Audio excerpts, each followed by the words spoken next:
bem-vindos ao vídeo de hoje com o tema Reflexos da pandemia na responsabilidade civil das relações obrigacionais. Para iniciar, irei adentrar com a Lei 13.979, de 6 de fevereiro deste ano, aprovada para enfrentamento da situação de saúde pública atual. Mas sobre o que trata essa lei? Bom, o texto prevê medidas que poderão ser adotadas pelo país para enfrentamento da emergência de saúde pública de importância internacional decorrente do coronavírus responsável pelo surto de 2019. Ela estabelece medidas que objetivam a proteção da coletividade, ou seja, eu, você e o restante do povo brasileiro em uma versão ampla. Mas quais as medidas que poderão ser adotadas pelo governo brasileiro? Bom, algumas a gente já conhece, como o isolamento, a quarentena, entre outros. Uma curiosidade dessa lei é que contratos regidos por ela, durante a sua vigência, terão prazo de duração de até 6 meses e poderão ficar disponíveis para prorrogação por períodos sucessivos, enquanto houver a necessidade, é claro, de enfrentamento dos efeitos da situação de emergência de saúde pública atual. No tocante à responsabilidade do Estado por danos aos particulares, observa-se inicialmente que a imposição de medidas de polícia restringindo a liberdade e a propriedade em proteção da coletividade tem fundamento legal. A adoção de medidas como isolamento e a quarentena observam nestes termos os limites em acordo com os direitos fundamentais. O mesmo acontece em relação à suspensão e interdição de atividades, objeto de normas municipais e estaduais com a mesma justificativa. Não responde o Estado pelos danos causados por essas medidas excepcionais, a não ser quando demonstrado que em sua aplicação houve desvio de finalidade ou excesso de poder, ou mesmo quando se verifiquem desproporcionais em situações concretas, em vista da finalidade a ser atendida. Olá pessoal, eu agora irei explicar para vocês como que a pandemia de coronavírus afetou a relação entre o credor e o devedor. Pois bem, em março, a Organização Mundial da Saúde determinou que a forma mais eficaz para conter a proliferação do vírus seria o distanciamento social e o fechamento de algumas atividades consideradas não essenciais. Pois bem, essa medida resultou na perda de milhares de empregos, já que com o comércio fechado, o patrão não conseguia mais pagar e manter seus funcionários, já que o dinheiro não entrava, já que o dinheiro não circulava. E isso resultou no desemprego de milhões de pessoas e outras pessoas ficaram com o seu salário reduzido por mesmo motivo. O dinheiro não entrava e o patrão não tinha condições de pagar como pagava antes da pandemia chegar. Aí a pessoa ficou sem salário e ficou impossibilitada de cumprir com suas obrigações, gerando-se assim um conflito entre o credor e o devedor, pois o credor também precisaria desse dinheiro. Já que o dinheiro não estava circulando, os dois acabaram de certa forma sendo prejudicados. Nós iremos aprender de forma mais explicada e detalhada ao decorrer desse vídeo com os nossos colegas. Muito obrigado. Para ver a incidência das excludentes de responsabilidade civil, o fato deve ser necessário. Ser necessário é o primeiro requisito para que o fato possa preencher. Bom, a culpa não pode ser da pessoa que descumpriu a obrigação. Se caso a culpa for da pessoa que descumpriu a obrigação, não há uma excludente de responsabilidade civil, ou vice-versa. Bom, se alguém for o culpado, não tem como ser... se alguém é o culpado, a pessoa que tiver culpa, ela vai ser responsabilizada. O artigo 393 do Código Civil exige, para a elisão da responsabilidade contratual, que os respectivos efeitos sejam inevitáveis e insuperáveis. Ou seja, por um lado, é preciso que o fato caracterize-se um impedimento concreto à realização da prestação, e por outro, que exista um liame direto e necessário de causalidade entre esse fato superveniente e a violação contratual. Se o devedor já se encontra sem mora, descabe a alusão ao fato superveniente de força maior, conforme o artigo 399. Olá pessoal, eu me chamo Igor, tá? E eu vou estar finalizando o terceiro requisito, que é ser irresistível, tá bom? Então vamos lá. Bom, o fato ele deve ser alheio à vontade humana, sendo alheio à vontade das partes envolvidas. Não pode ser nada feito para evitar suas consequências, tá bom? Havendo assim a existência de um fato que ele impede o cumprimento de uma obrigação ou um adimplemento contratual, tá? E se esse fato ele se amoldar aos excludentes de uma responsabilidade civil, nós estaremos diante de um caso fortuito, tá?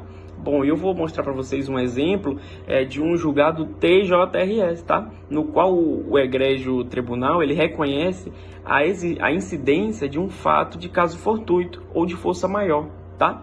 Bom, então o caso é esse.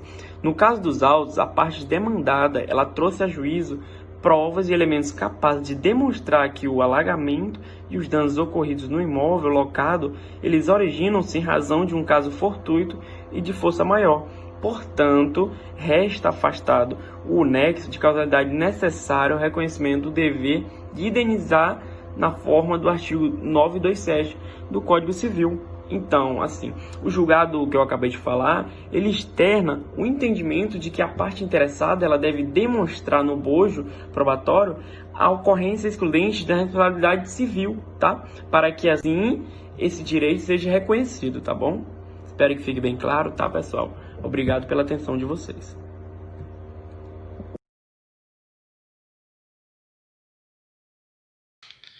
Bom, pessoal, dando prosseguimento ainda na nossa temática, né, que é sobre os reflexos da pandemia na responsabilidade civil das relações obrigacionais, a gente chega num tópico delimitado que é bastante fulcral no que tange ao nosso trabalho, que é sobre o incumprimento da obrigação de fazer. Que nesse advento da pandemia, né, é um caso que a gente pode fazer analogia para que fique bastante entendimento de ambas as partes. A gente tem um exemplo hipotético, né, de uma noiva e de um fotógrafo. O fotógrafo ele tem a obrigação de fazer infugível, ou seja, ele tem a obrigação de fotografar a noiva diante desse contrato celebrado entre ambas as partes, entregar, né, essas fotografias para ela. E a noiva ela tem a obrigação, né, de dar a coisa incerta, ou seja, de renumerar o fotógrafo por conta dessas fotografias. Entretanto, no contrato celebrado entre as partes, diz especificamente que essas fotografias deveriam ser tiradas no estúdio fotográfico profissional do fotógrafo. Mas a gente sabe que com a pandemia veio o fechamento dos grandes centros, ou seja, a gente tem uma situação clara de caso fortuito ou de força maior. Ou seja, como que fica esse contrato das partes, né, por conta do advento da pandemia? Deve-se haver a adentração, né, do artigo 248, que diz que se a apresentação do fato tornar-se impossível sem a culpa do devedor, resolver-se a obrigação. Se por culpa dele, ele responderá por danos. Então a gente fica com aquilo, né? O fotógrafo teve culpa nesse caso por conta da pandemia? Não. A pandemia é um caso superveniente, é um caso de força maior. Então essa obrigação ela irá ser resolvida, porque o fotógrafo não pode fotografar a noiva e a noiva não pode renumerar o fotógrafo por não ter recebido as fotografias. Ou seja, nesse caso hipotético, a gente vê claramente que a pandemia ela pode atrapalhar esses casos de contrato por conta do fechamento, né, a fim de evitar grandes aglomerações. Então, fica aí as partes, durante a pandemia, né, de não celebrar esse contrato, e aí tem que haver uma conversa, né, entrar em consciência entre as partes, para que depois da pós-pandemia, nesse período ser cessado, pode haver essa celebração do contrato pós-pandemia. Então a obrigação ela foi resolvida, né, porque foi um caso atípico. Então o fotógrafo ele não teve culpa nenhuma por conta da pandemia, né, que foi um caso excepcional, um caso superveniente, inevitável, né, que condiz com tudo que está escrito no caso fortuito de força maior. Então há esse entrave e durante a pandemia esse contrato não pode ser celebrado. Então tem que haver um consenso entre as partes para que haja, né, essa renumeração do fotógrafo e as fotografias para a noiva, né, serem encaminhadas por ela nesse período de pós-pandemia, né. Bom, dando continuidade à nossa ação sobre os reflexos da pandemia nas relações obrigacionais e na responsabilidade civil. Acerca da responsabilidade civil, nós vemos que no artigo 389 do Código Civil diz que, se não cumprida a obrigação, responde o devedor por perdas e danos mais juros e atualização monetária, segundo índices oficiais regularmente estabelecidos e honorários do advogado. Porém, a nossa legislação, ela prevê que aquele que por estado de necessidade, por legítima defesa ou por exercício regular do direito, entre outros, mas o caso fortuito ou de força maior, se ele deixar de cumprir com a sua obrigação durante o contrato, durante a relação credor-devedor, ele não será responsabilizado por eventuais prejuízos que possam ser ocasionados por descumprir com a sua obrigação, com a sua relação com o devedor, com o credor, na verdade. Dessa forma, nós podemos dizer que estamos diante de um caso de uma excludente de responsabilidade civil.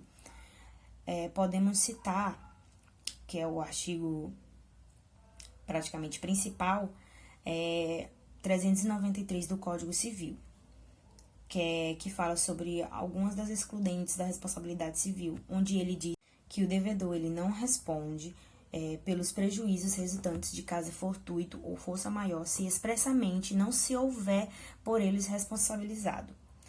No parágrafo único, diz que o caso fortuito ou de força maior verifica-se no fato necessário, cujo os efeitos não era possível de se evitar ou de se impedir. Bom, na forma tradicional, o caso fortuito ele significa assim. O caso fortuito significa um acontecimento natural ou um evento da natureza. O fato das coisas, como um raio, como um trovão, um terremoto, uma inundação, que é a mesma coisa que enchente, furacões, terremotos e etc. E a força maior é um fato de outrem, como a invasão de um território, a guerra, as revoluções, um assalto, o ato emanado da autoridade, que é chamado de facto principis. Esse facto principis é uma categoria tradicional que abarca atos da imposição da autoridade. E podemos citar também o furto, que é a mesma coisa que é quase parecido com o assalto. Em sumo, nós podemos concluir que a principal característica do caso fortuito ou da força maior é que sempre será um acontecimento que é inevitável, que não consegue se impedir. E a diferença entre o caso fortuito e a força maior é que o caso fortuito é um caso que ele não se pode evitar. E os de força maior, eles seriam os fatos humanos ou naturais, que eles podem ser previstos, mas eles também não podem ser evitados. Ou seja, caso fortuito, ele não pode ser previsto e nem evitado. E o caso de força maior, ele pode ser previsto, mas ele não pode ser evitado. E assim, vamos repassar a palavra para o próximo colega.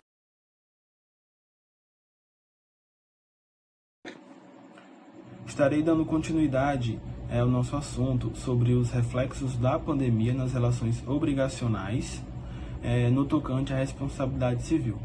Primeiramente, é importante frisar que existem variadas situações que podem ser objeto de estudo, objeto de análise, mas irei especificar a responsabilidade do Estado por danos aos particulares.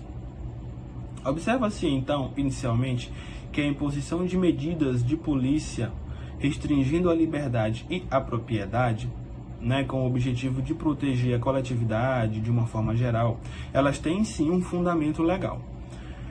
E quais seriam essas medidas de imposição?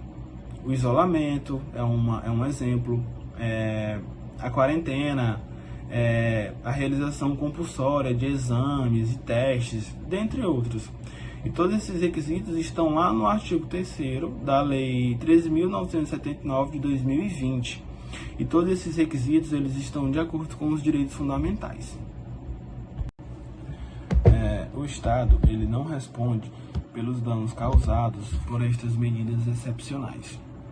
a não ser quando demonstrado que em sua aplicação houve desvio de finalidade ou excesso de poder, ou mesmo quando se verifiquem que essas medidas foram desproporcionais. O Estado ele pode ser omisso, ele pode ser punido apenas quando demonstrado omissão específica em relação à providência que era possível ter sido adotada para evitar o dano. Por exemplo, a situação em que o serviço poderia ter sido prestado adequadamente, mas não foi por erro no atendimento ao paciente. Então, deve-se cogitar a possibilidade de indenização. É o que diz o nosso artigo 37, lá no seu inciso 6º da Constituição Federal.